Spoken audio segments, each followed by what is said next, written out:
Muitíssimo bom dia, caríssimos ouvintes da Rádio 96 FM. Mais uma bela quarta-feira com o programa Saúde em Evidência. Hoje o programa vai ser um pouco diferente, porque hoje eu não tenho entrevistador, eu tenho entrevistado. Eu sou o entrevistador e eu vou ser o entrevistado ao mesmo tempo. Mas eu vou te explicar o motivo dessa logística diferente que eu resolvi fazer, viu, Ângelo? Nós estamos agora no mês Setembro Vermelho. Setembro Vermelho é um mês de prevenção, de conscientização de prevenção contra as doenças cardiovasculares. E as doenças cardiovasculares são as doenças que mais matam no mundo. Para vocês terem uma ideia, morrem por ano uma média de 18 milhões de pessoas por ano por doenças cardiovasculares. Se você fizer o cálculo, nem sei fazer esse cálculo para saber em quantos segundos morre, quase que um a cada segundo, né? É muita gente mesmo. Então, infelizmente, as doenças cardiovasculares são as doenças que mais matam no mundo. E o objetivo hoje é dedicar o programa em relação à conscientização do público, da população, do pessoal que está nos ouvindo em relação à prevenção das doenças cardiovasculares, haja vista que a prevenção é o nosso melhor tratamento. Então, fica ligado aí que nós vamos sair rapidinho para um intervalo, vai ser muito breve, que no próximo bloco, o que eu fiz? A gente recolheu perguntas do pessoal nesses últimos dias e foram bastante, eu não sei nem se eu vou conseguir responder tantas, foram quase 40 perguntas, lógico que eu filtrei algumas aqui, para a gente esclarecer algumas dúvidas que a gente vai deixar também gravado e também no decorrer dos outros programas, quem tiver dúvida pode entrar em contato com a gente. Na rádio a gente vai também esclarecendo, principalmente nesse mês de agosto, que é o mês de Setembro Vermelho, de conscientização no combate das doenças cardiovasculares. Repito, as doenças que mais matam no mundo. Então vamos rapidinho para um breve intervalo e no próximo bloco o pau vai quebrar. Estamos de volta no programa Saúde e Evidência. Para quem está chegando agora, Setembro Vermelho está aí, mês de conscientização das doenças cardiovasculares, e eu filtrei algumas perguntas dos nossos ouvintes. Há dúvidas, né, que eu acho que pode esclarecer muita gente sobre as doenças cardiovasculares. Então vamos começar aqui. A primeira pergunta, por que as doenças cardiovasculares são as que mais matam no mundo? Porque eu já tinha falado, né? Mais de 18 milhões de pessoas morrem por ano. Para você ter uma noção, lógico, nunca desmerecendo as outras doenças, isso é fato que eu nunca faria isso, seria uma insanidade. Nós temos também o Setembro Amarelo, que é o setembro de combate, de conscientização ao suicídio. O Setembro Amarelo começou em 2014 aqui no Brasil, porque nós temos uma quantidade de suicídio muito alta. No mundo morrem 805, quase 805 mil pessoas por ano por suicídio. Ou seja, se você fizer essa, eu fiz o cálculo que deu para fazer, viu, Roger? Uma a cada 40 segundos. Você imagina? Falei agora, 40 segundos está se passando, uma pessoa está suicidando. Então, sim, é terrível. E esse número aumentou, infelizmente essa prevalência aumentou por conta da pandemia, né? O pessoal preso em casa, perdeu o emprego, a situação financeira vai abaixo. Houve muito, uma vez eu conversei com um paciente, um advogado, ele falou, doutor, na pandemia, estava tudo fechado aqui, o lockdown, falou, doutor, eu estou trabalhando muito, porque eu sou advogado de família, o que eu estou fazendo de separação, ou seja, marido e mulher preso em casa durante muitas horas, a faísca começa, né? O pau quebra. Então, houve muito caso também de depressão, suicídio, enfim. É muito grave, mas as doenças cardiovasculares matam 18 milhões de pessoas, ou seja, quase que uma grande São Paulo inteira é eximada do mapa todo ano. E eu dou aula na Universidade Federal de Goiás, lá em Jataí, e toda vez eu pergunto, quando eu vou começar a aula de cardiopatia, vocês sabem quanto que é o mês de conscientização de câncer de mama? Todo mundo, doutor, é Outubro Rosa. E o de próstata? É o Novembro Azul. Mas e o do coração? Não sei. Porque a gente não vê em mídia. Você não vê, por exemplo, esse mês, que é o setembro, eu não vi. Você viu aí televisão falando sobre Setembro Rosa? Não fala. Por exemplo, hipertensão é a doença, é o fator de risco que mais causa doenças cardiovasculares, né? É a doença que mais causa infarto e derrame. Ninguém falou quando teve o mês, que é 26 de abril, o mês da hipertensão, o dia, né? Ninguém falou da hipertensão. Então, é uma doença muito assim negligenciada. E por que ela mais mata? Um dos motivos é isso, que é negligenciado. Outro motivo é uma doença que às vezes provoca poucos sintomas. Então o paciente às vezes sente um desconforto, fala que é dor muscular, sente um mal-estar, não associa às doenças do coração, a pressão está muito alta, abandona o tratamento. Então, sim, a má adesão ao tratamento dessas doenças principalmente em relação à prevenção, já que a prevenção é o melhor tratamento, faz com que comece a desenvolver as doenças, a pessoa às vezes não sente nada e a hora que a sua primeira manifestação é um infarto com morte súbita. Por isso, uma das causas de que é a doença que mais mata no mundo. Então fica aí o alerta. Vamos fazer prevenção, até mesmo naqueles que não sentem nada. Prevenção sempre é o melhor tratamento. Mas agora vamos para a segunda pergunta de outro ouvinte aqui. Não vou citar nomes porque foram muitas perguntas, viu? Quais os fatores de risco para desenvolver essas doenças? O que eu faço para desenvolver? Então, as doenças cardiovasculares é como se fosse montar um quebra-cabeça. O excesso de peso, o sedentarismo, a alimentação inadequada, alimentação rica em gorduras, frituras, carboidrato, o excesso, né? Não quer dizer que é proibido comer uma feijoada, às vezes comer uma carne gorda, mas o excesso, você não pode usar isso na sua prática diária. Uma alimentação pobre em frutas, verduras, legumes. Infelizmente a gente vê a quantidade de até mesmo adolescentes que quando vai falar salada, fruta, não come nenhuma. Então come o famoso arroz, feijão e carne. E batata frita, né? Que é a fritura. Então os excessos desses condimentos enlatados, conservantes, ajuda. O sedentarismo, a pessoa não faz atividade física, aí tem um histórico na família, de repente o pai já infartou, tem o fator genético. Tudo isso vai aumentando, a pressão começa a aumentar, a gordura no sangue começa a aumentar, que é o famoso colesterol, aí vem açúcar no sangue, com uma alimentação rica em açúcar, aí vem a diabetes. Então, se você somar todos esses fatores de risco, a pessoa pode desenvolver as doenças cardiovasculares, que as principais são o infarto e o AVC, que é o famoso derrame cerebral, até mesmo tão precoce, que você pega jovens aí de 30 anos infartando e tendo derrame.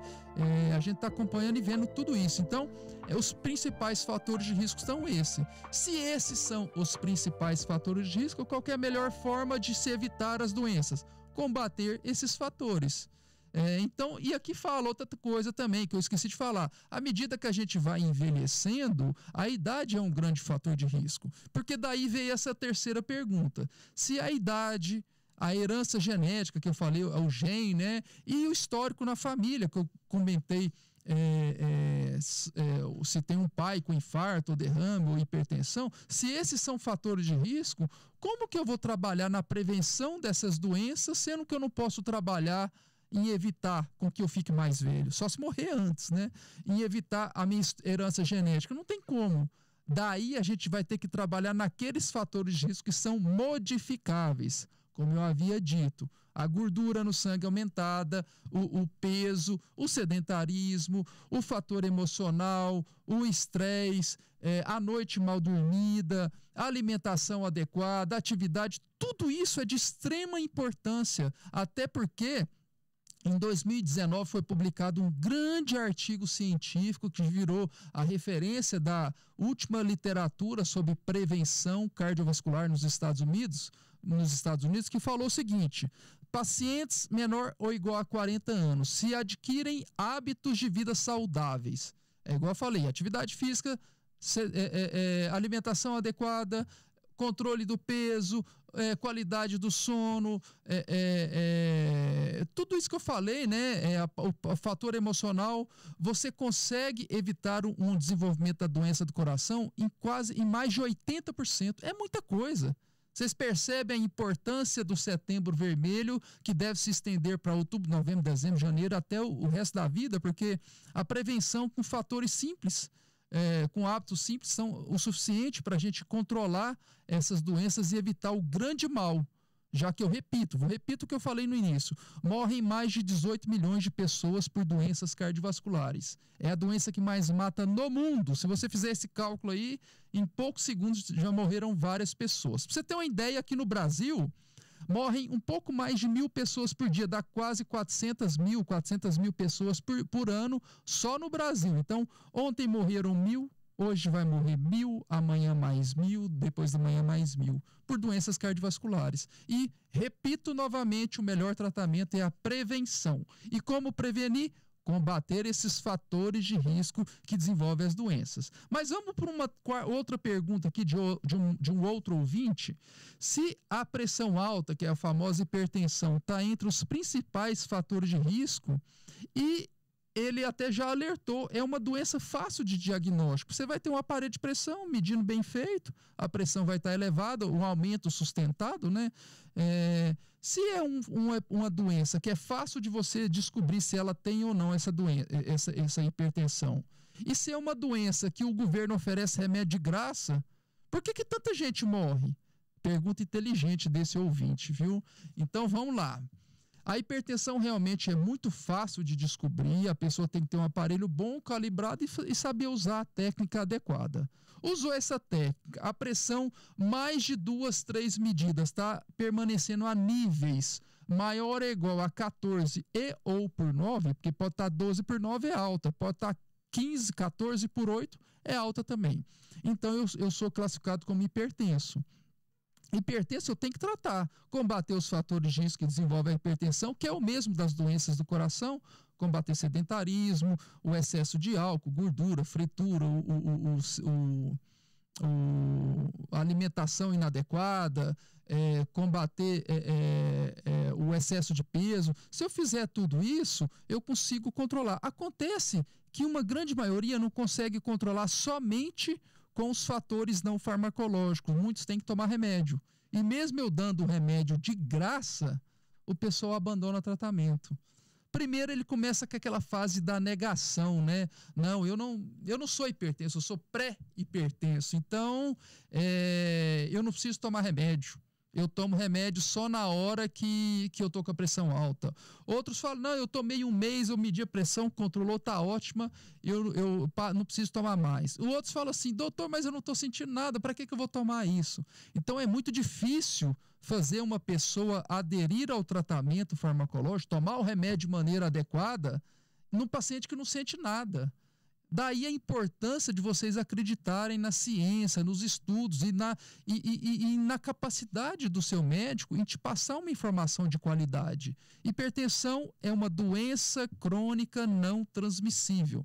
Ou seja, não tem cura, é remédio o resto da vida e em alguns pacientes a gente consegue até tirar, mas o médico que vai avaliar essa necessidade ou não de manter o remédio. Então, você tem que tomar o remédio, mesmo se a pressão tiver 12 por 8, tem que tomar. Não sentiu bem com o remédio, não tem problema, entre o contato com o seu médico e ele vai te orientar se troca o remédio, muda por outro, ou aumenta a dose ou diminui, enfim, de acordo com cada paciente. Daí a dificuldade do paciente entender isso, por mais que às vezes a gente explique, ele aceitar a doença e aderir ao tratamento, por mais que é um tratamento que às vezes até você pega de graça. E agora vamos para a parte boa, muitos pacientes falam assim, doutor, final de semana chegando, de repente hoje é sexta-feira, eu quero tomar minha cervejinha, meu vinho com a esposa, eu vou parar de tomar o remédio, porque o remédio com álcool faz mal. Não, gente, eu não estou fazendo apologia ao álcool, porém, quando você resolver tomar a sua cerveja ou seu vinho, não deixe de tomar o remédio de pressão, o remédio do coração, porque eles não têm um efeito negativo. Eles podem até diminuir um pouquinho a eficácia, mas não a ponto de você abandonar o tratamento, diferente de outros fármacos, né? Então não deixe de tomar o remédio. Mas vamos para uma outra pergunta em relação à pressão e ao remédio da pressão que um ouvinte fez. Porque é uma outra grande causa de abandono ao tratamento, viu, Ângela? Essa vai gostar.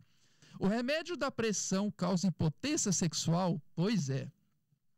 Realmente existem uma ou duas classes de antihipertensivos, de remédio de pressão alta, que pode causar disfunção erétil, né, ou impotência sexual.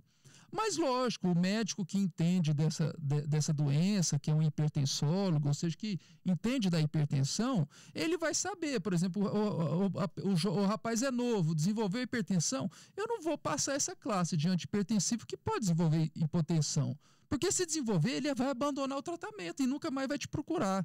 Então pode, mas o médico é capaz de saber escolher um fármaco, um antihipertensivo ideal para isso. Agora vamos para a parte também legal. Mesmo se ele errar e te passar um antihipertensivo que te cause disfunção erétil ou impotência, se você trocar o remédio, em 3 dias você está zero. A disfunção erétil acaba. O problema é quando o jovem ou até o adulto abandona o tratamento porque ouve o vizinho falando assim, olha, não toma não, que esse remédio vai broxar. Aí o que ele faz? Abandona o tratamento, a pressão aumenta demais, aumenta a pressão na artéria peniana e causa danificação dessa artéria e a pessoa tem impotência sexual pro resto da vida. Aí vai ter que ficar dependendo dos Viagra da vida e de prótese peniana, né? Então não, o remédio é importante usar alguns casos, mas converse com o seu médico. Falou, doutor, não me passa aquele remédio que faz mal pro sexo não, isso daí eu não quero não. Então tem como fazer. Vamos para outra pergunta aqui. Hoje é o dia de esclarecer as dúvidas do público sobre obesidade. Então ele falou aqui, a ouvinte, né, uma mulher, olha, a obesidade, e aí? Você já comentou que é um grande fator de risco, né, para a doença do coração. Então é melhor eu fazer cirurgia de redução de estômago, que é aquela famosa gastroplastia ou cirurgia bariátrica. Eu vou até convidar, viu? Já está marcado. O Dr. Rodrigo Gomide é um grande gastro, já chamei ele para falar sobre essa cirurgia. Mais adiante nós vamos falar sobre isso, mas eu vou dar uma palhinha aqui agora. Aí ele perguntou, e se eu não quero fazer essa gastroplastia? Ela perguntou, eu não quero fazer a redução de estômago, existe algum remédio que eu posso fazer para não ter que operar? Então vamos lá, gente, vamos para um pouquinho de dados. O Brasil já tem a metade da população, nós temos mais de 220 milhões de habitantes, mais da metade já está acima do peso, em excesso de peso. Aproximadamente 30% já é obeso, com aquele índice de massa corpórea maior ou igual a 30. E o peso é um grande vilão do coração, da pressão, enfim, de tudo. E até mesmo da disfunção erétil. Recentemente, né, nós trouxemos aqui, você estava, né, com a doutora Marília, oncologista, que ela falou que o peso também aumenta a prevalência de câncer. Veio aqui vai vir, né, o doutor Alessandro Naldi Ruiz sobre o peso aumentando o risco de câncer de mama, enfim. O peso é vilão do coração, é vilão de câncer, é vilão de tudo. Então, tem que combater o peso. O problema é que a pessoa tem uma grande dificuldade de ter disciplina, perder peso. Não é impossível, mas a pessoa tem que ter muita disciplina. Se ela tem o hábito de comer uma alimentação muito rica em gordura, fritura, em uma quantidade muito vasta, ele vai ter que ter disciplina e a ajuda de profissionais, nutricionistas, médicos especializados nessa área, para diminuir essa capacidade de se alimentar numa quantidade muito alta e conseguir ter um controle adequado de peso. Se você tem que fazer uma balança, né?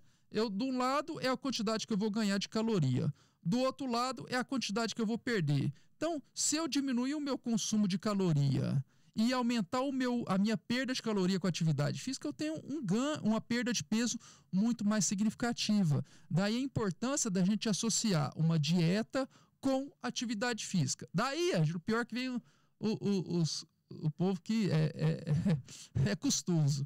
Não, doutor, mas eu tenho assim, hérnia de disco. Eu não posso fazer atividade, meu ortopedista mandou eu parar. Então faz a dieta. E você não pode fazer uma atividade de impacto, mas você pode fazer outra. Então não é desculpa. Tem que fazer atividade, tem que mudar os hábitos de vida, já que o peso é um grande vilão. Daí vem uma outra pergunta de uma outra ouvinte que diz o seguinte: como ter uma alimentação pobre em gordura, fritura e carboidrato, já que eu não tenho uma condição financeira muito boa? É muito caro fazer dieta. Então eu vou te dar exemplos.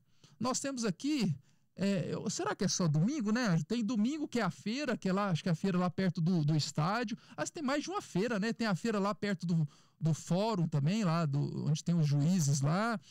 Acho que é quinta-feira, eu não lembro. Ou seja, nós temos feiras de verduras, essas coisas, e legumes espalhadas na cidade.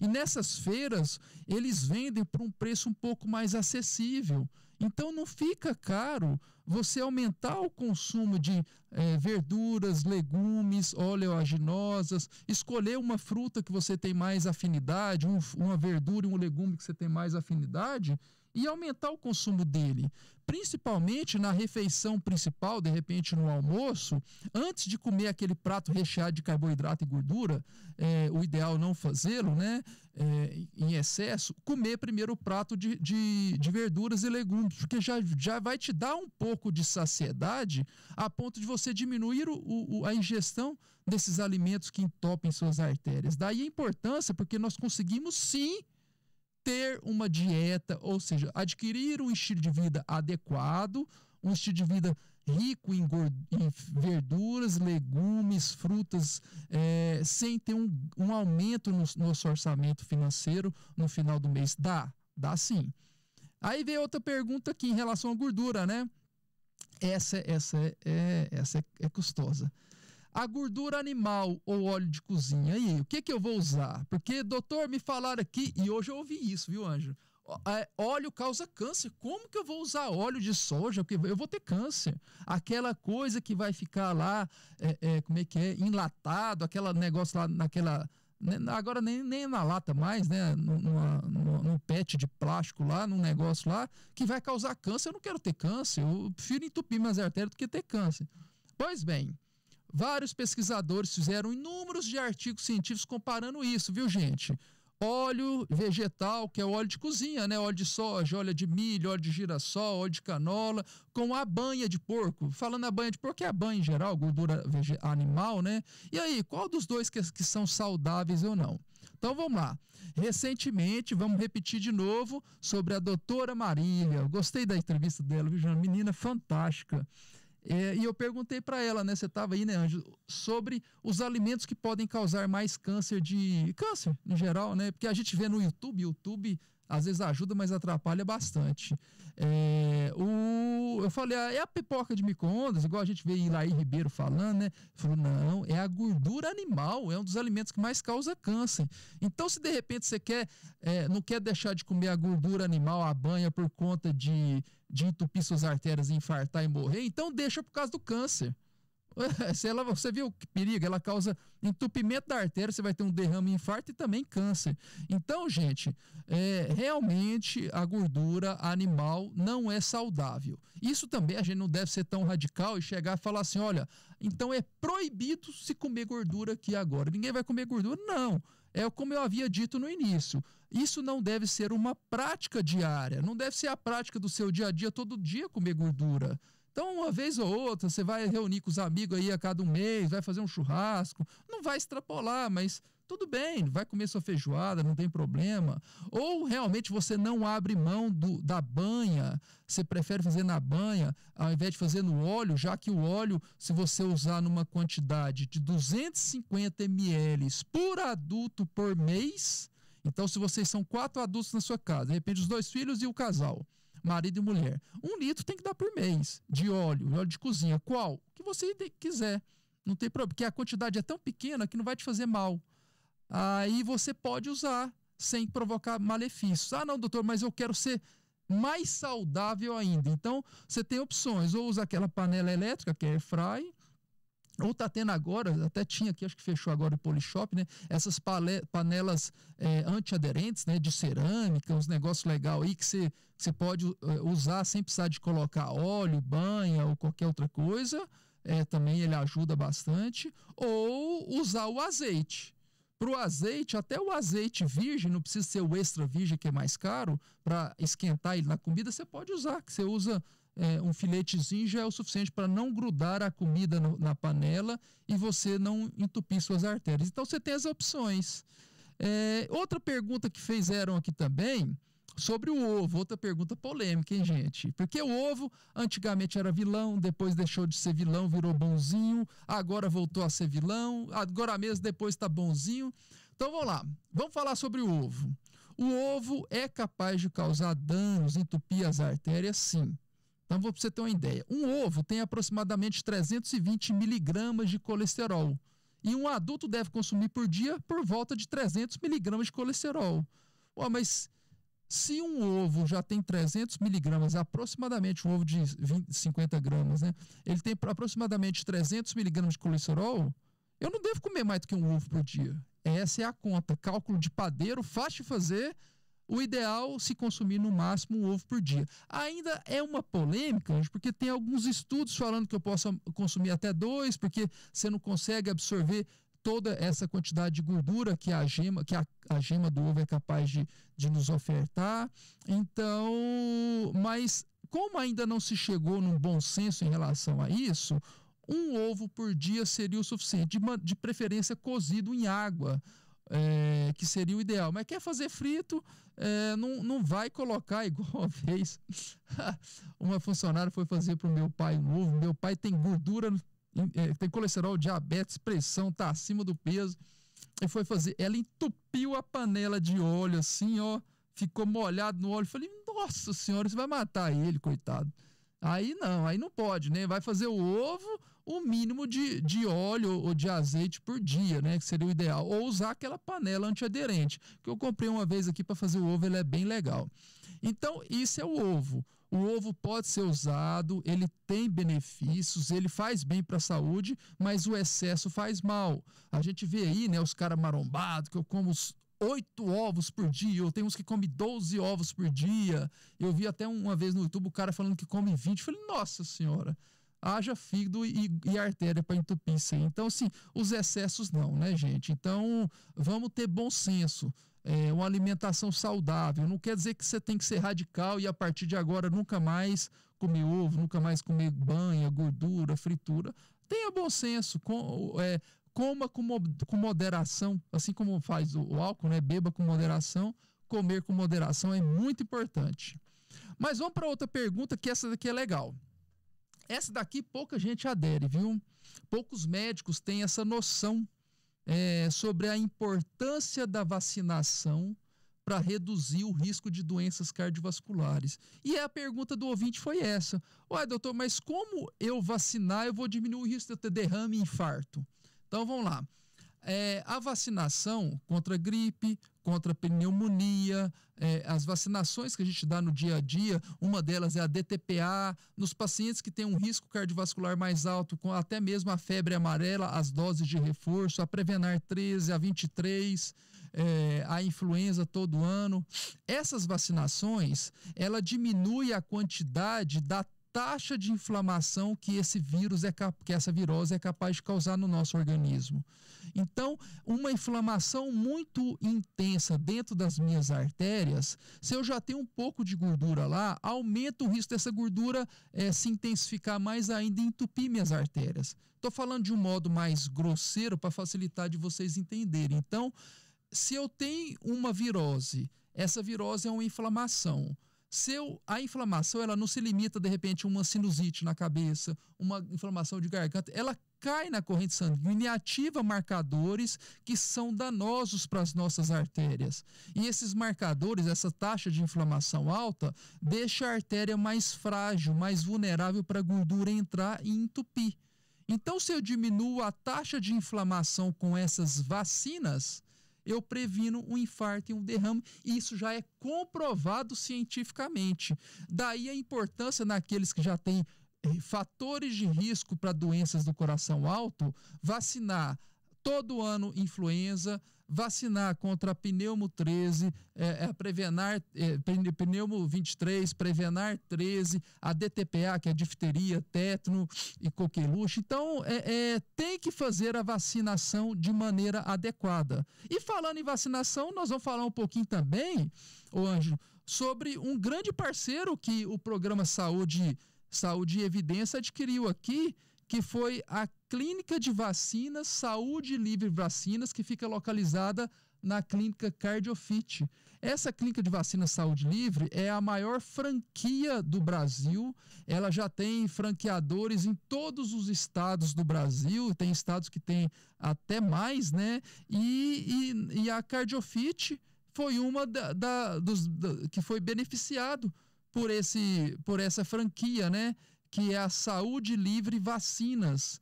Então, onde lá o pessoal, eles têm a capacidade, eu estou falando porque eu vou passar, estou até abrindo aqui para explicar um negócio legal que eles fizeram comigo, não só de ofertar uma vacina de qualidade, porque todas as clínicas de vacina têm, e graças a Deus, de muita qualidade, mas também a capacidade de trazer um atendimento humano, que é isso que a gente quer. Não é só lá e aplicar a vacina e ir embora. É ensinar, explicar com carinho por que eu estou te dando essa vacina, por que o doutor te fez, os efeitos colaterais que ela pode causar ou não, e analisar todo o nosso calendário vacinal da criança, desde a mais tenra idade até o idoso, para aumentar a sua prevenção e diminuir o risco de doenças em gerais e principalmente as do coração. Eu vou te dar um exemplo, Ângelo, o que aconteceu comigo essa semana passada lá.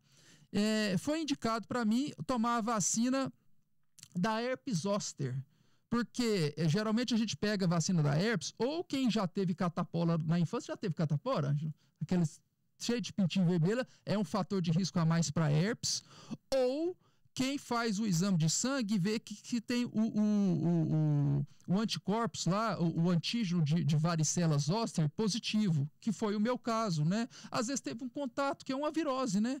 Teve um contato e você tem esse antígeno positivo no seu corpo, ou seja, você tem um fator de risco a mais de desenvolver a herpes. E a herpes zoster é aquele antigo cobreiro, umas feridas feias que ficam ou no rosto ou na barriga. Depois vocês entram no YouTube, eu mostro para vocês aí, que causa uma dor terrível porque pega essa inervação e ela aumenta o risco de derrame cerebral também. Então eu falei, pô, se eu já tenho esse marcador no sangue positivo, por mais que eu não tive catapora, e quem teve catapora é importante, eu vou vacinar. Aí fui lá na Saúde Livre Vacinas, ela me ofereceu uma vacina, falei, pô, mas essa vacina tá cara, chama Shingrix, até anotei aqui para não esquecer. Mas eu soube que tem uma vacina que é mais barata, uma tal de Zostavax. Aí ela foi me explicar com muito carinho e a gente faz entender porque na hora eu achei que estava me explorando, mas cobrando uma vacina mais cara, por que não me vende a mais barata? Aí ela explicou, a Zostavax é usada para pacientes a partir de 50 anos de idade, que não é nosso caso, graças a Deus, e mais outra coisa, mas eu perguntei, olha, e meu pai, que tem mais de 50, eu não posso usar, então, a Zostavax, a outra vacina da MSD, né, que é uma vacina mais barata para ele? Ele falou, até pode, mas na hora que você for ver a eficácia de prevenção da vacina mais barata é de 70%, e da mais cara chega a 98%. Falou, opa, eu prefiro pagar, então, nesse caso, mais caro, para ter uma vacina que vai me oferecer uma eficácia muito maior na prevenção da herpes zoster e até derrame cerebral, né? Então foi o que eu fiz, tomei a vacina, são 2 doses, mas ela me explicou direitinho, me convenceu de pagar um pouquinho mais caro. Então, falando um pouquinho sobre a maior franqueadora do Brasil, que é a Saúde Livre Vacinas, que lá na Clínica Cardiofit, telefone 3623-8838, indo lá eles vão te explicar tudo direitinho sobre todo o seu calendário vacinal e vai te ajudar a aumentar a sua prevenção. Mas vamos voltando aqui, vamos lá. Sobre a vacina eu já expliquei. Outra pergunta importantíssima, já que eu falei que a gordura no sangue alta entope a artéria e dá derrame, dá infarto. Aí um paciente, um ouvinte mandou aqui, olha, eu tomo ômega 3 todo dia, então eu tô conseguindo me prevenir contra as doenças cardiovasculares? O povo hoje está fazendo umas perguntas essa semana, né, bem polêmica. Falou da gordura, do óleo, do ovo, agora do ômega 3. Vamos lá para o ômega 3 então, gente. O ômega 3, durante muitos anos, a gente tinha essa ideia de que o ômega 3 ajudava muito a prevenir as doenças cardiovasculares. Até hoje, essa ideia tá embutida na cabeça até de alguns médicos. Acontece que diversos estudos científicos mostraram que ele não é bem assim. Recentemente, de 3 anos, no máximo 4 anos para cá, houve um estudo que realmente mostrou benefício, que é o ômega 3 purificado. O primeiro estudo foi realizado no Japão, lá que eles consomem muito ômega 3, aquele que vem direto de peixe de águas frias. Então eles falaram, será que aqui no Japão, já que eles têm menos infarto do que outros países, é por causa do ômega 3, eles fizeram um estudo, e realmente o ômega 3 purificado, que não tem o EPA, ele é um ômega 3 melhor para reduzir risco. Mas o nosso ômega 3 tem 2 substâncias juntas, que é o EPI, IPI, APA e mais outra lá. Essas duas não são capazes de diminuir o risco cardiovascular. Tem que ser o ômega 3 purificado, que aqui no Brasil ainda não tem. Só começou a liberar agora o manipulado, né? Mas esses ômega 3 de farmácia não são capazes de reduzir o risco cardiovascular. O purificado, sim. Tá em dúvida, procure o seu médico, ele vai te explicar sobre isso. Outra pergunta importante aqui também sobre gordura no sangue. Ouvi falar que o remédio para o colesterol causa alteração na memória. A pessoa fica mais lelé da cuca, né? E aumenta o risco de câncer. E aí, como é que vocês podem me passar um remédio? Ele tá bravo aqui com a gente, ó. Como é que vocês podem me passar um remédio que irá me matar porque eu vou ter câncer? Não, gente. Isso aí foi uma hipótese que foi aventada na década de 80, 40 anos atrás, e tem até hoje, já existem um pouco mais de 31 mil artigos científicos provando o benefício dos remédios do colesterol, que são as famosas estatinas, simvastatina, atorvastatina, rosuvastatina, enfim, esses remédios, o benefício em reduzir o risco de infartar e de ter um derrame. E também a segurança de se usar, que esse remédio não causa câncer, não causa alteração da cognição, você não vai ficar com a memória pior ou melhor por causa disso. Pode ficar tranquilo que já existem estudos provando essa hipótese de que não tem esse risco. Podem ficar tranquilo e o remédio salva a vida, dentre eles essas estatinas. Vamos para outra pergunta aqui, que tem muita pergunta e o tempo está indo, né?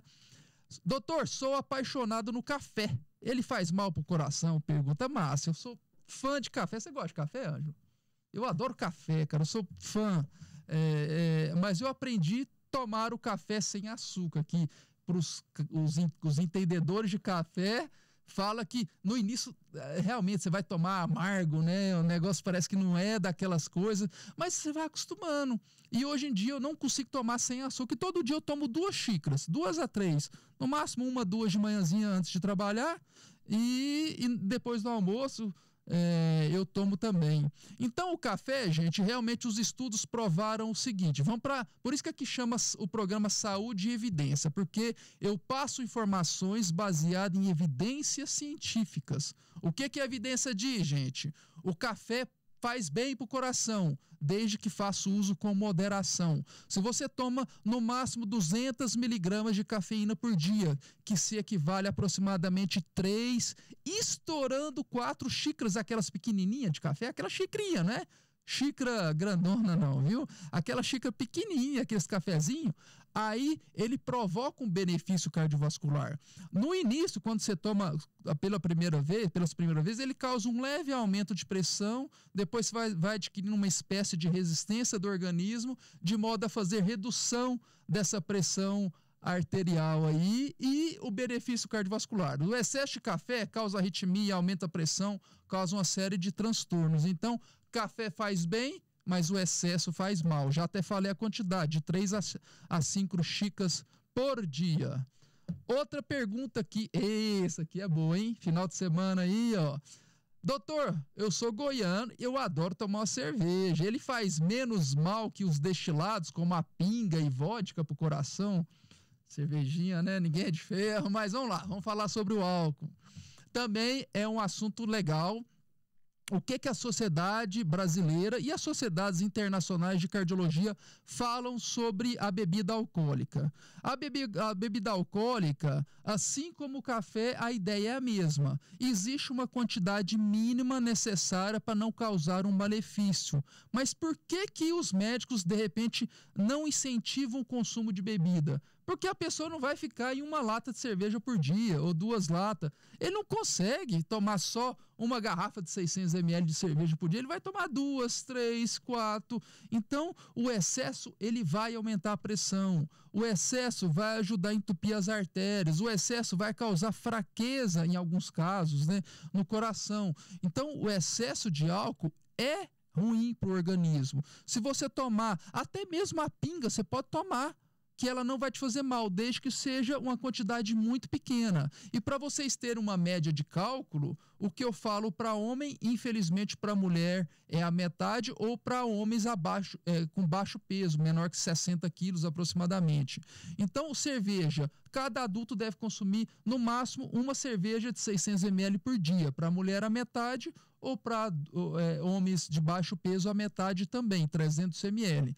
Esse consumo de maneira regular, então é preferível você falar assim, não, você vai pegar 7 garrafas de cerveja e colocar no seu freezer. Todo dia você vai lá e abre uma e toma. Aí faz bem. Faz bem, se não faz mal, né? Às vezes, em alguns casos, até bem. Mas você não vale também de segunda a sexta, você não toma nenhuma, no sábado você enche a cara. Aí é ruim. Então, a bebida pode ser feita, até mesmo a bebida destilada, viu? A pinga, a cachaça, a vodka, desde o vinho, né? O vinhozinho é legal, desde que seja com muita moderação. Então, tome cuidado com isso. Por isso que os médicos, às vezes, não têm esse hábito de ficar incentivando, né? Outra pergunta aqui que também pega pesado, mas a gente tem que às vezes tem que falar, né? Verdade, né? Doutor, eu trabalho muito, eu chego em casa muito cansado, chego em casa, ainda tenho que arrumar algumas coisinhas da casa, eu não tenho tempo para fazer atividade física, por isso que eu sou sedentário. Antes eu falei que o paciente tinha desculpa da joanete, da coluna, da hérnia, agora é do trabalho. Gente, agora vai assim, eu vou te dar um exemplo, eu começo a trabalhar às 7 da manhã e vou até 7 da noite, então eu largo as minhas filhas na escola, 7 horas da manhã, vou para a clínica, emendo lá, tem 1 hora de almoço, às vezes até menos, né? Quando eu venho para cá, eu tenho que sair mais cedo. Então, meu horário encurta, eu dou aula na faculdade, enfim. Final de semana tem que estudar para preparar as aulas para os alunos, né? Pessoal, graças a Deus, são exigentes. E eu arrumo tempo.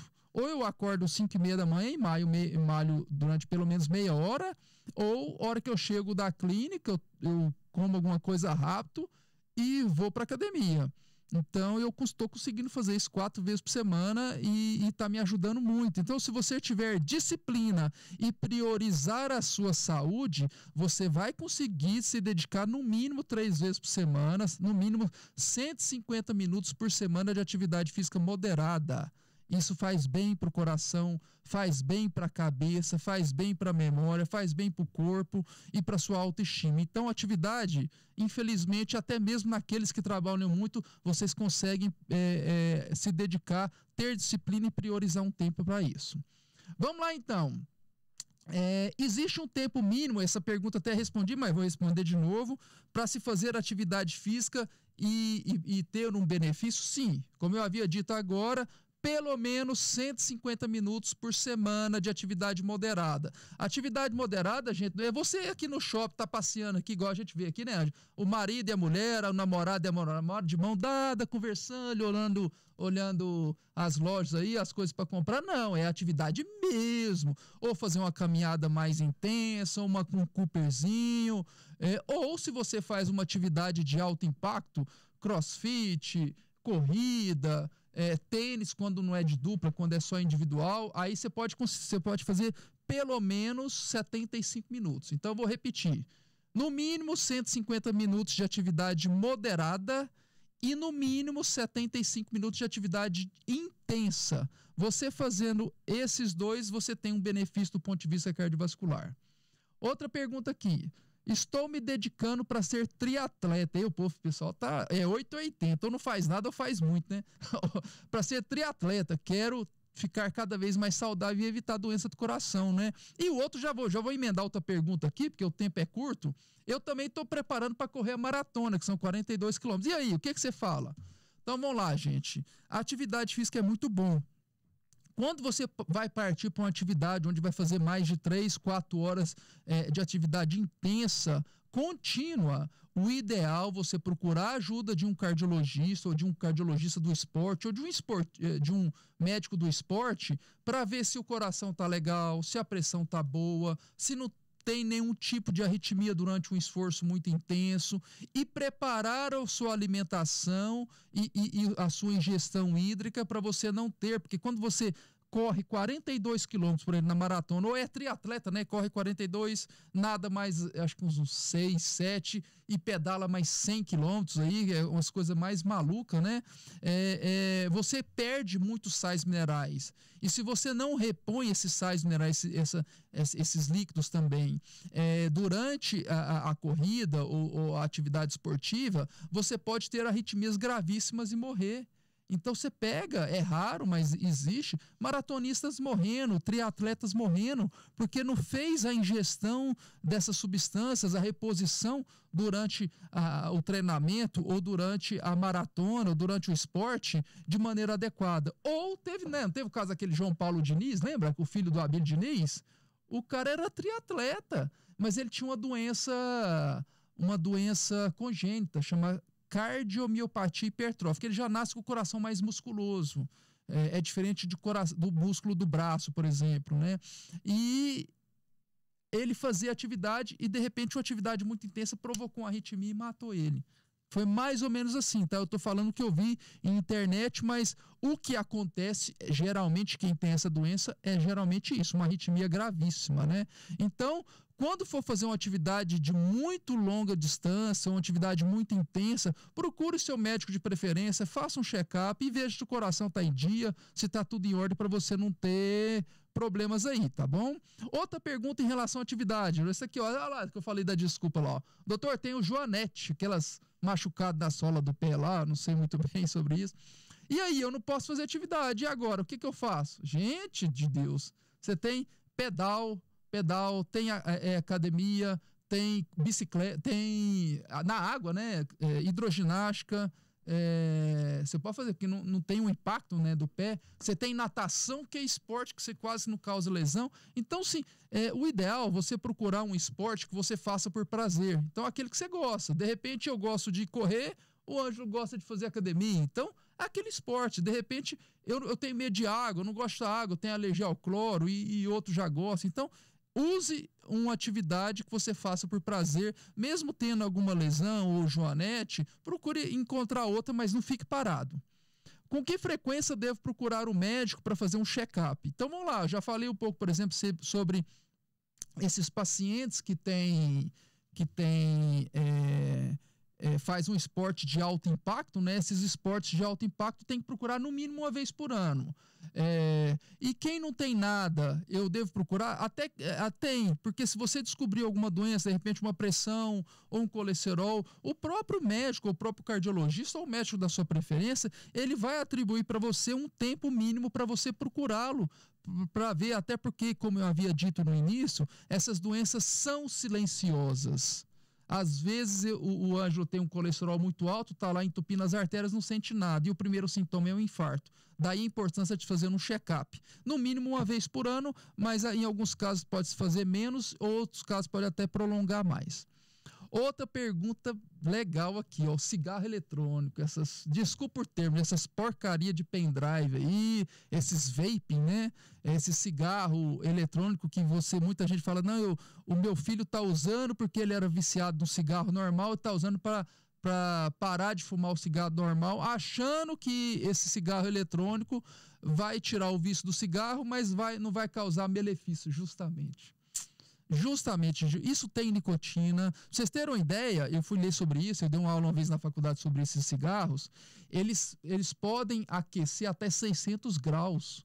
Então você imagina essa porcaria dessa fumaça muito quente passando pela sua garganta, entrando no seu pulmão, ela vai danificando estruturas celulares no seu pulmão e no seu coração, no seu pulmão e na sua garganta, e quando você destrói essas células, aumenta o risco de produzir células cancerígenas, células malignas, tumores, células ruins. Aí ela começa a proliferar, grosseiramente falando, tá? Mas a Marília falou um pouco sobre isso naquela vez. Então, isso aí, gente, não tem jeito. Cigarro é veneno, ponto final, não tem conversa.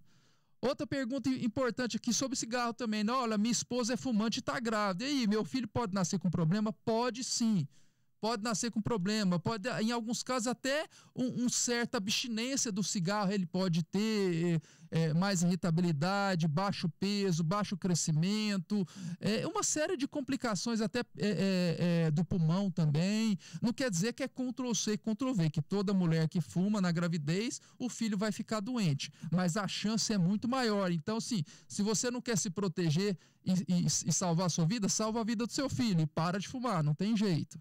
Agora, essa pergunta aqui foi top. Eu uso anabolizante.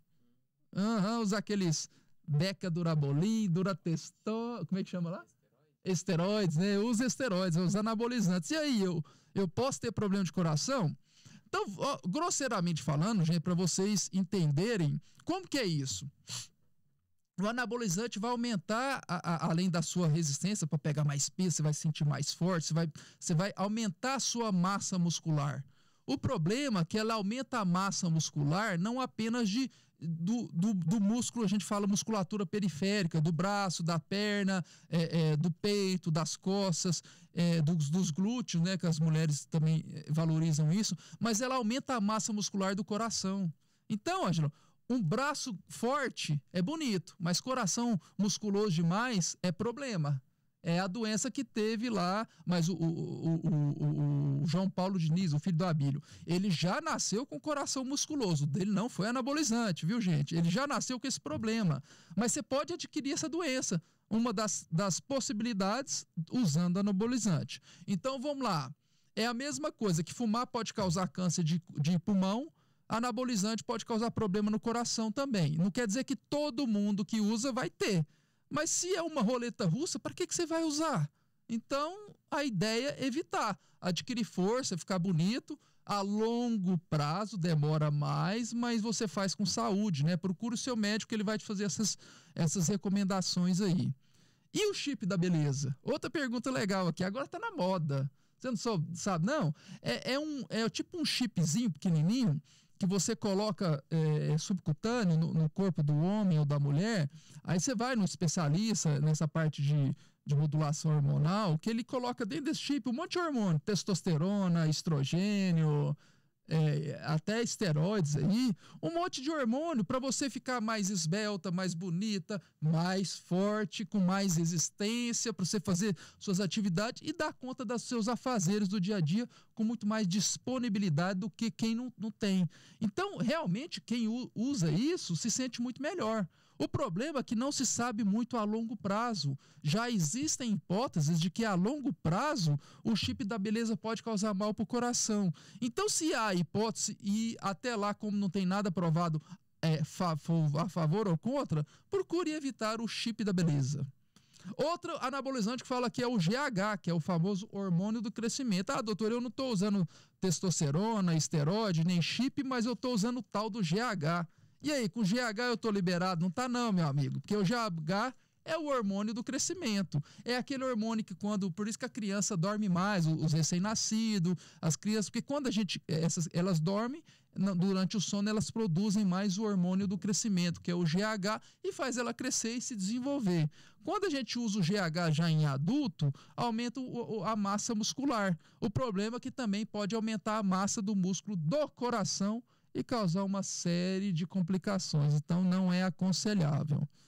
Outra pergunta interessante sobre o uso de drogas. E aí, doutor?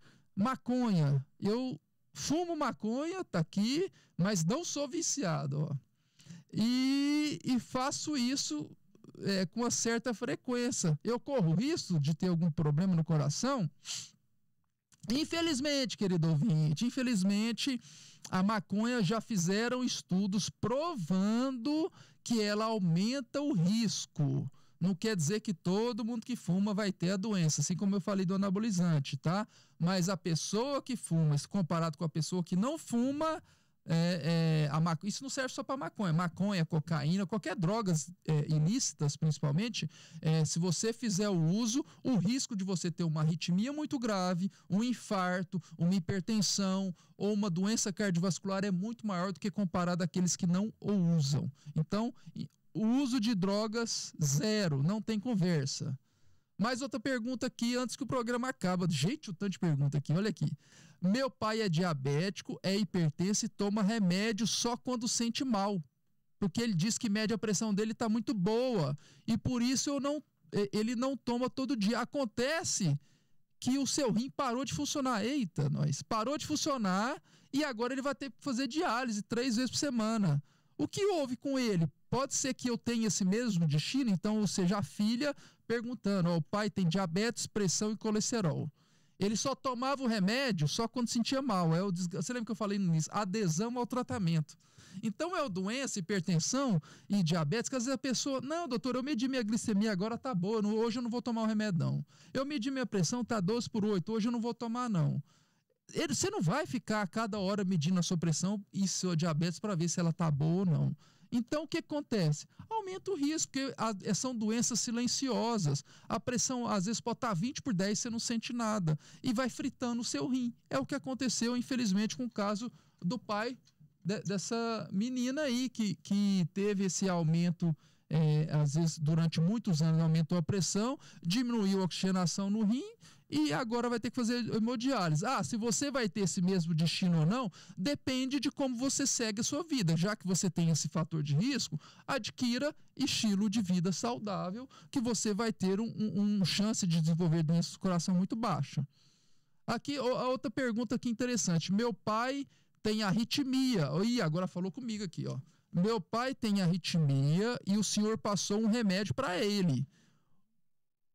Um remédio para arritmia e outro para ralear o sangue. Sim. Ele continuou tomando remédio de arritmia, mas como ele estava bem, ele parou de tomar o remédio para ralear o sangue. Porque ele achou que estava bem. Acontece, doutor, que ele teve um derrame e está agora internado no hospital. Eu não entendi qual que é a relação entre o remédio para ralear o sangue com derrame. Então vamos lá. Então, provavelmente, gente, eu não estou com o caso dele aqui, mas provavelmente esse remédio para ralear o sangue a gente dá para um tipo de arritmia supraventricular chamado fibrilação atrial. É um tipo de arritmia que pode acontecer até em jovens, mas no caso do seu pai ocorreu também. Esse tipo de arritmia, a chance de o sangue coagular no seu coração, grosseiramente falando, tá? E esse coágulo romper e ir para a cabeça, entupir uma artéria da cabeça e causar um derrame é muito alta. Então a gente tem que dar um remédio para ralear o sangue, para não deixar esse sangue coagular e entupir uma artéria da cabeça e dar um derrame, por exemplo. Mesmo você não sentindo nada, esse remédio tem que ser usado, a não ser que o seu médico suspenda o remédio. Então, provavelmente, o que aconteceu com seu pai foi isso. Ele, pelo fato de repente, estar sentindo bem, que melhorou a arritmia, achou que já estava livre do remédio e abandonou o tratamento e agora teve um derrame. Agora, vamos tratar as consequências desse derrame e voltar com remédio, se assim o permitir, para evitar de não ter um segundo evento. Então, vocês entendem, né, a importância da adesão ao tratamento. Tem medicamento para tratar, não para curar, que essas doenças não têm cura, mas para controlá-las. Se você fizer um controle de maneira adequada, você diminui as consequências de um tratamento inadequado. Então, tenha adesão ao tratamento. O que o médico orientar, o faça. Ou está em dúvida, avise o médico. Mas não abandone o tratamento sem avisar o médico, por mais que às vezes você não esteja sentindo bem com o remédio. Gente, tem muito mais perguntas, viu, Anjo? Mas assim, vamos reservar para uma outra situação, que nós já temos um bom tempo de programa aqui e eu não vou enrolar mais a vida de vocês, tanto que nem intervalo eu fiz, você viu, né? Para dar conta de tudo aí. Mas o objetivo era esse, vocês viram aí, para quem está chegando agora, eu não trouxe nenhum entrevistado agora, o entrevistado foi eu, respondendo as perguntas dos ouvintes em relação às doenças cardiovasculares, já que nós estamos no Setembro Vermelho, é o setembro de prevenção às doenças cardiovasculares, que são as doenças que mais matam no mundo. Deixem suas dúvidas, mandem seus questionamentos, o que eu puder responder no decorrer de outros programas. Eu vou trazer mais convidados aqui, falar sobre agora, Anjo, sobre a doença daquela atriz Cláudia Gimenez, que morreu há pouco tempo atrás de insuficiência cardíaca, que é outra doença do coração também, é um coração fraco ou inchado. Então nós vamos falar muito mais sobre isso no decorrer de outros programas e porque o nosso tempo agora se esgotou. Agradeço todos pelas perguntas, agradeço pelas considerações que eu recebi aqui agora, mas vamos ter que encerrar o programa. Muitíssimo obrigado e fiquem todos com Deus. Tenham uma ótima quarta-feira.